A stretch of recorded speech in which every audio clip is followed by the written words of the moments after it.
So groups, they give us something that is called the valence electrons, right? So they give us what you call the valence electrons.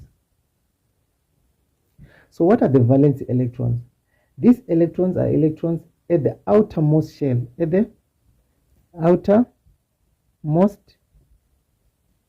shell. They're in the outermost shell of an atom. These are electrons in the outermost shell of an atom. Outermost, so we mean that energy level that I talked about. So these are electrons in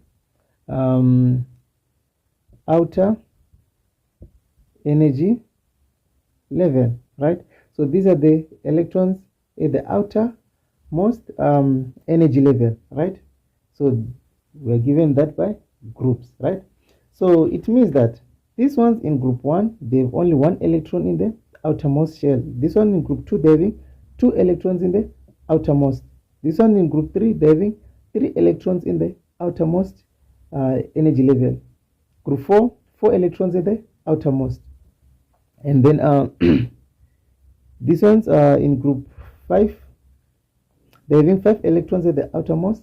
In group 6, they're having 6 electrons at the outermost. And lastly, group 7, they're having 7 electrons at the outermost level. And then this one's in group 8 now. They're having 8 electrons at the outermost, except for helium that is having 2 electrons at the outermost energy level, right? So again, I'll explain how this helps us, right? So before going there, I'll also talk about periods, right? I'll also talk about periods. So periods, what are periods? As I said, periods, they run from left to right, left to right, left to right. So this one is having on is the first period, second period, third period, right? So how does the period helps us with period? They tell us how many shell an atom have. So it tells us how many shells an atom have, right?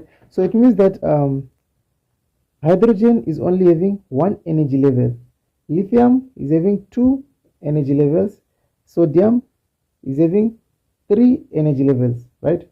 So also explain what are energy levels and how do they come about, right? So